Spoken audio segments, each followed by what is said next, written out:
So this is a video on monozygotic versus dizygotic twins. To understand this, you might just want to start by understanding that a zygote is a fertilized ovum or egg. So for you to exist, your dad contributed in his sperm 23 chromosomes, and those 23 chromosomes joined with your mom's 23 chromosomes that she provided you, totaling a number of 46 chromosomes. And when a sperm fertilizes an ovum, that is called a zygote. That's the stage. Now, of the 23 chromosomes you got from your mom and your dad, the 23rd chromosome that they each gave you is your sex cells. So the egg always contributes an X chromosome as the sex cell. But your dad really determines whether or not you're a boy or a girl. His sperm could either contribute an X sex chromosome or a Y. If you have a Y chromosome joining with the X, or a Y chromosome sperm joining with the X ovum egg, you have a boy. Those are the sex chromosomes of a boy. If you have a sperm that has an X sex chromosome joining with the egg, you have two X sex chromosomes making a girl. So mom's 23 chromosomes and dad's 23 chromosomes equal 46 total chromosomes. And all of us, in all of our cells except the sex cells, have 46 chromosomes, or 23 pairs, one set from mom. So let's imagine the first chromosome in each of these sets are from mom. So we have 23 chromosomes from our mom, and then we have 23 chromosomes from our dad, which we can imagine is the second set. Now this picture is called a karyotype, and they list everybody's 23 pairs of chromosomes in order from largest to smallest. So everybody has these 23 pairs of chromosomes, and on the 23rd pair, those are your sex chromosomes. And so we can tell that mom here contributed an X chromosome, which the ovum typically does, and that dad contributed a Y chromosome, which dad's sperm could either contribute a Y or an X. But because there's a Y here, we know the gender of this particular person is a, right, you're right if you said guy or thought guy. All right, so it's interesting that every cell in our body, in every cell's nucleus, there are these 46 chromosomes, or 23 pairs of chromosomes. It's interesting, though, that is true for every cell except the sex cells. So your dad's sperm only had 23 chromosomes, and your mom's egg only had 23 chromosomes. So how exactly does that work? When your mom contributed 23 chromosomes, she can't give you 46, and dad can't give you 46. Then you'd have something like 90-something chromosomes as a human being. So the way the egg cells and sperm cells are made, they actually take only one of the pair of your mom's 23 chromosomes. So, for example, on the 7th chromosome, only one of them goes into the egg. And so this is, for example, your mom's chromosome on the first set and your mom's dad's chromosome. You as her child are only getting one of those. So you may look more like her mother or more like your mom's father. And then let's look at the dad's 7th chromosome here. Your dad only contributes one of the 23 pairs, right? He's only going to give you one on this 7th chromosome. He's only going to give you one set. And this is from his mom, let's say, and maybe from his dad, but you're only going to get one of those. And that's why every sibling looks a little bit different, because each person has gotten a different combination of the 23 chromosomes from their dad's sperm and a different combination of the 23 chromosomes from their mom's egg. So it's not the same 23 chromosomes that you got from your mom's egg that your sibling will get from your mom's egg. Each egg has a different combination of 23 chromosomes. Each sperm has a different combination of 23 chromosomes. And of course, the sperm on the 23rd chromosome can even differ on gender. All right, so let's get into a little bit more of what happens with twins. For identical twins, they come from a monozygotic or one zygote. Mono being one, right? Zygote. So identical twins are one sperm and one egg united into 46 chromosomes that split into two different people that have the same 46 chromosomes. So identical twins are genetically identical. They have the same genome, the same genes. It's also true that identical twins have the same gender. Again, remember, an identical twin is one sperm of 23 chromosomes and one egg of 23 chromosomes that unite as the same 46 chromosome and then split evenly. So they are, if the sperm was X and the egg is X, these are two identical twin girls. If the sperm just so happened to be a Y, then it would be two identical twin boys.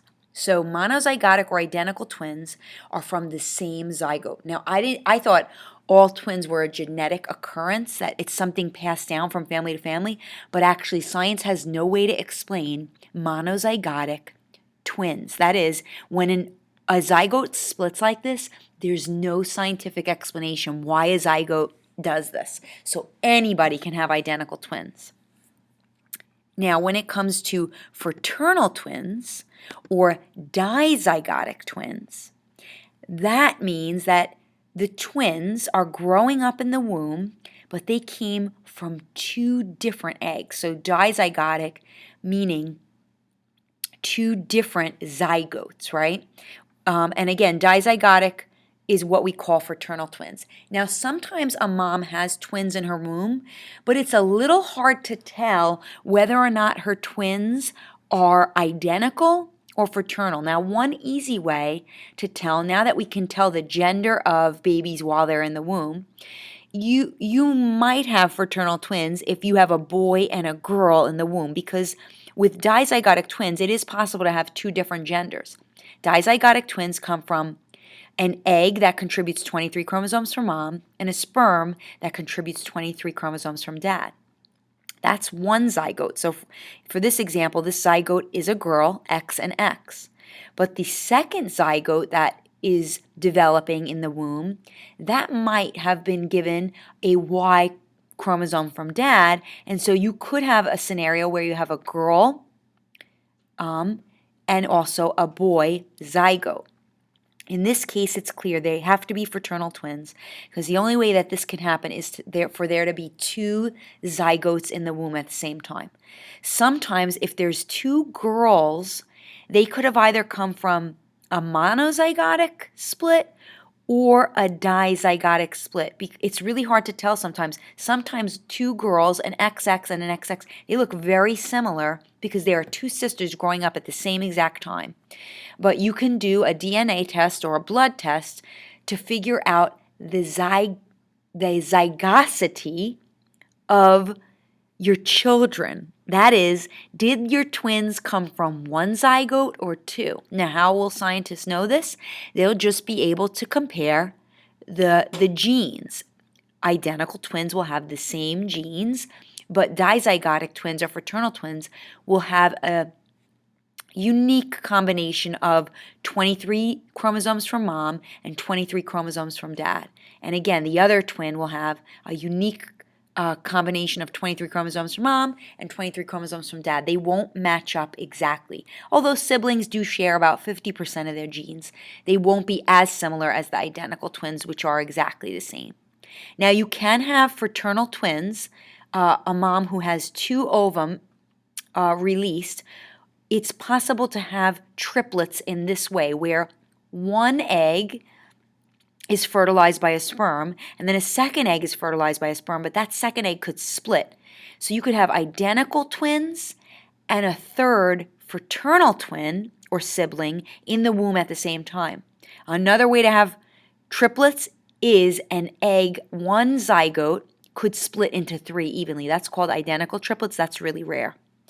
Another thing that can happen with identical twins is that they may not split entirely, and you could have what's called conjoined twins. And we'll watch a film on that momentarily. But just to get into how dizygotic or fraternal twins are genetic, in order to really have two different eggs in the womb at the same time, a woman has to hyperovulate.